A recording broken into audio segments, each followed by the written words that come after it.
জিহাদ হয়েছে, কিতাল হয়েছে, ক্রুসেড হয়েছে, কখনো তো আমরা এরকম করে চিন্তা করি নাই। এটা নতুন ওয়ার্ল্ড অর্ডার আসছে, বিগত 200, 250, 300 বছর থেকে বিশ্বে একটা নতুন ওয়ার্ল্ড অর্ডার নিয়ে আসছে তারা। এবং এই ওয়ার্ল্ড অর্ডারটা তারা কায়েম করেছে একটা উদ্দেশ্যে, সেটা হচ্ছে তারা এই বাইতুল মুকাদ্দাস এবং হোলি ল্যান্ড, পবিত্র ভূমিটাকে লিবারেট করতে চায় এবং সেখান থেকে তারা দাজ্জালের শাসন কায়েম করতে চায়। বাস, খালাস, আর কিচ্ছু নাই। বিশ্বের যা কিছু হচ্ছে এটা কোনো না কোনোভাবে এর সাথে সম্পৃক্ত। ওদের জাতিসংঘ তৈরি করা, ওদের এই ব্যাংকিং সিস্টেম, ওদের এই পলিটিক্যাল সিস্টেমগুলা, খিলাফাকে ধ্বংস করা, মুসলিমদেরকে এইভাবে টুকরা টুকরা করে বিভক্ত করে ফেলা, মুসলিমদেরকে নিধন করা, ওদের সামরিক যে উন্নতি, হ্যাঁ, ওদের জনসংখ্যা, ওদের যে প্রযুক্তিগত উন্নয়ন, সব কিছু দেখবেন আস্তে আস্তে আস্তে আস্তে ওই বাইতুল মুকাদ্দাসে গিয়ে থাকবে। ওরা চায় ওই জায়গা থেকে বিশ্বকে শাসন করতে, ওরা চায় ওই জায়গা থেকে বিশ্বকে শাসন করতে। এবং ইসরায়েল নিজস্ব একটা রাষ্ট্র না, একটা প্রক্সি রাষ্ট্র। তাকে জন্ম দিয়েছে ব্রিটেন, তাকে জন্ম দিয়েছে ব্রিটেন, ওকে ভরণ পোষণ দিয়েছে ব্রিটেন। তারপরে ওকে আজকে বড় করেছে, যৌবনে নিয়ে আসছে আমেরিকা, পশ্চিমারা। খালাস, ও একা কিছু ছিল না। কি উদ্দেশ্যে? কারণ তারা তাদের যে গন্তব্য সেটা সম্পর্কে সচেতন। তাদের ধর্মগ্রন্থে এখনো লেখা আছে যে তালমুদ নামক কিতাবে, যে শেষ জামানায় ওদের একজন মিসায়া আসবে। মিসায়া, আমরা বলি মাসিহ, তারা বলে মিসায়া। যে মিসায়া আসলে পরে তারা জেরুজালেম থেকে পুরো বিশ্বকে শাসন করবে। জেরুজালেম এক্স্যাক্টলি নাই, আসছে হোলি ল্যান্ড। তো হোলি ল্যান্ডের কেন্দ্র তো জেরুজালেমই আর কি। সেই হিসেবে বললাম, হোলি ল্যান্ডটা কি মিশরের নীলনদ থেকে ইরাকের ইউফ্রেটিস নদী পর্যন্ত, মিশর থেকে ইরাক, এই পুরো জায়গাটা ওরা উন্মুক্ত করতে চায়। করতেছে কিনা একটু একটু একটু একটু করে তারা এই মিশনের দিকে হেঁটে যাচ্ছে। এবং যারাই ওদের পথে বাধা দিবে তাদেরকে তারা ধ্বংস করে ফেলবে। আরবের মুনাফিকরা এমনি তাদের তাবেদার হয় নাই, কারণ ওদেরকে তারা এই ভয়ে, জুজুর ভয়ে রেখে দিয়েছে। বিশ্বাস করেন, এই FBI, তারপর CIA, বাকি যারা যারা ওদের গোয়েন্দা সংস্থারা আছে, এরা সবাই কোনো না কোনোভাবে আরবকে নিয়ন্ত্রণ করছে। শুধু তাই না, ওদের আদলে প্রত্যেকটা সেকুলার মুসলিম কান্ট্রিকে সাজানো হচ্ছে। ওই ধাঁচেই সামরিক বাহিনীগুলো কাজ করছে। তাদের মিশন আমরা সার্ভ করতেছি, তাদের মিশন মুসলিমরা সার্ভ করতেছে। ওদের ওয়ার্ল্ড ব্যাংক, IMF কিছুই করতে পারতো না যদি আরবরা তাদেরকে তেল না দিত। শুধু তেল দিয়েছে তাই নয়, বরং তার একটা পেট্রো ডলার মনিটরিং সিস্টেম চুক্তি করেছে। পেট্রো ডলার মনিটরিং সিস্টেম, এটাকে আমরা বলি পেট্রো ডলার চুক্তি। এই চুক্তি ডলারকে বিশ্বের লিডিং কারেন্সি বানাইছে। ডলারের কি মূল্য আছে যে আমাকে এত টাকা দিয়ে $1 কিনতে হবে? এটার পিছনে আছে পেট্রো ডলারের ইতিহাস। এই কারণে আজকে ডলার সারা বিশ্বকে ডমিনেট করতেছে। আপনি ডলারের বাইরে চিন্তাই করতে পারবেন না। ওয়ার্ল্ডে মাত্র 3টা কান্ট্রি আছে যে 3টা কান্ট্রি ওদের এই সিস্টেমের বাইরে থাকে। আর যারা থাকে তাদেরকে যে ওরা কত রকম চাপ দিচ্ছে এটা তো আপনারা জানেন। আশ্চর্যের বিষয় হচ্ছে ওই 3টা মাত্র কান্ট্রির মধ্যে কোনো মুসলিম কান্ট্রি নাই, ইরান ছাড়া। যদি ইরানকে আমরা প্রপারলি ইসলামিক কান্ট্রি বলি না, কিন্তু ওই ইরানই ওদের বাইরে আছে। কিন্তু আরবের যারা সুন্নি কান্ট্রি তারা কেউ ওখানে নাই। আরবের সুন্নি কান্ট্রিরা তারা ওই চুক্তির ভিতরে আছে। ইরান, শিয়া, তারা চুক্তির বাইরে আছে। তাহলে আমরা কোথায় শিক্ষা নিলাম? আমি এখানে ইরানের প্রশংসা করছি না, ইরানের কাছে আশা করার কিছু নাই। যত কিছুই বলুক আমি পারমাণবিক বোম মেরে দেবো, এই করবো সেই করবো, কিছুই করবে না। করলে আগে করতো, ইল্লা মাশাআল্লাহ। কথা হচ্ছে জানেন, ওই 3টা কান্ট্রির মধ্যে উত্তর কোরিয়া আছে। উত্তর কোরিয়ার মতো ছোট্ট একটা রাষ্ট্র, সে এই ওদের এই বলয় থেকে বেরিয়ে থাকতে পারে। আমাদের সাহস হয় না।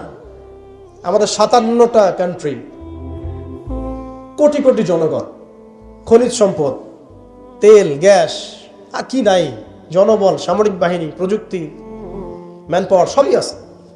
আমি বললাম শুধু ওই সিরাতের আদলে হাঁটি নাই, সিরাতের শিক্ষা থেকে আমরা শিক্ষা নেই নাই। ওই জজবা, ওই ইমান আমাদের মধ্যে থেকে চলে গেছে।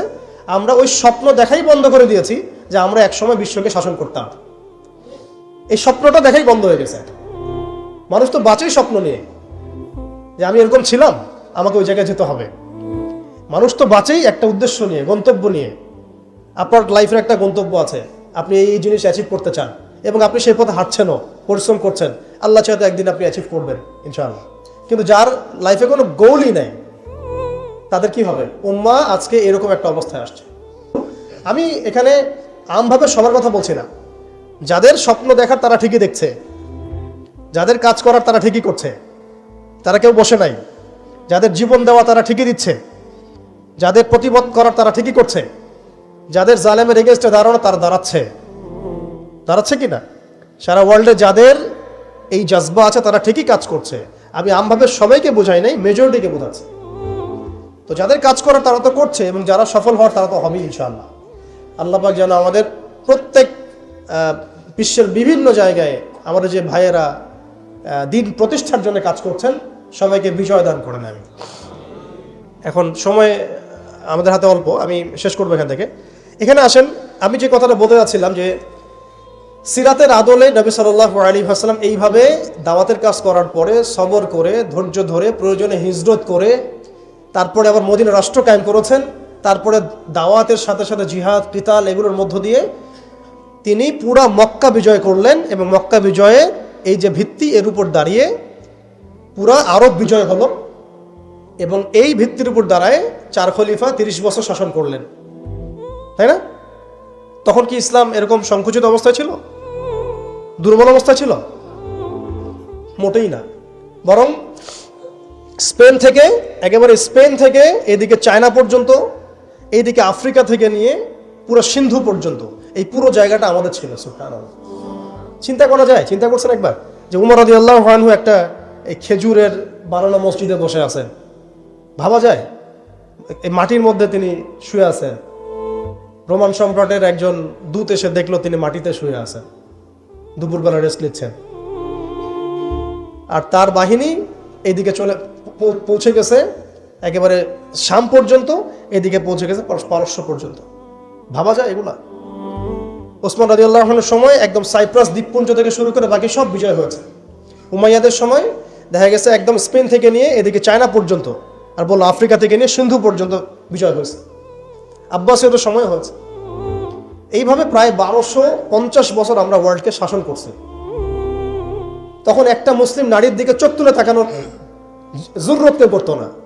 একটা মুসলিম ভাইকে অন্যায়ভাবে করবে সাহসী কারো ছিল না, গায়ে টোকা দিবে সাহসী ছিল না। আজকে আমাদের চোখের সামনে বিগত 100 বছরে আমার তো মনে হয় মিনিমাম 10 কোটি মুসলমান হত্যা করা হয়েছে। মিনিমাম 10 কোটি মুসলমানকে হচ্ছে বিগত 100 বছরে, মানে একেবারে চিহ্নিত করে করে মারা হচ্ছে, ইস্যু তুলে তুলে মারা হচ্ছে। যখন কোনো ইস্যু নাই, সবাই শান্তিপূর্ণ অবস্থায় থাকতে যাচ্ছে, তখন জঙ্গি ইস্যু তৈরি করা হচ্ছে, কোন নাটক সাজানো হচ্ছে। আরে মারবি বা যুদ্ধ করবি তো ঘোষণা দিয়ে কর, লুকাচুরির কি আছে? মুসলিমদেরকে মারার জন্য ভারতে নতুন নতুন পায়তারা চলতেছে। এখন আমাদের এই ভাইরা তো বদ্ধ একটা জায়গায়। আপনারাই বলেন তারা কি করবে এখন? তারা মিশন নিছে, রাষ্ট্রীয়ভাবে মিশন নিছে মুসলিম নিধনের।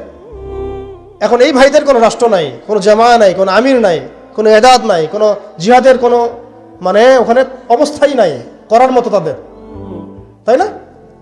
ভিতরে কথা বলছি আমি, কাশ্মীরের কথা বলছি না। তাহলে এই ভাইরা এখন কি করবে? এই যে অবস্থা, এই অবস্থা কি মনে করছেন আমাদেরকে প্রভাবিত করবে না?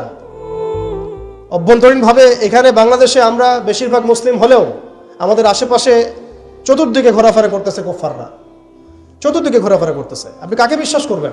চায়নাকে বিশ্বাস করবেন? ভারতকে বিশ্বাস করবেন? নেপাল ভুটানকে বিশ্বাস করবেন? না মায়ানমারকে বিশ্বাস করবেন?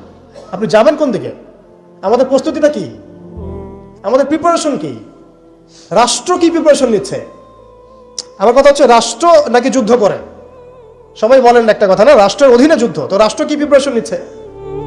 রাষ্ট্রের সেই ফিকির আছে কিনা? রাষ্ট্রের তো এই ফিকিরটুকু নাই যে রাষ্ট্রের মধ্যে ইসলামিক আইনগুলো বাস্তবায়িত হোক, এইটুকু ফিকির নাই তো আপনাদের।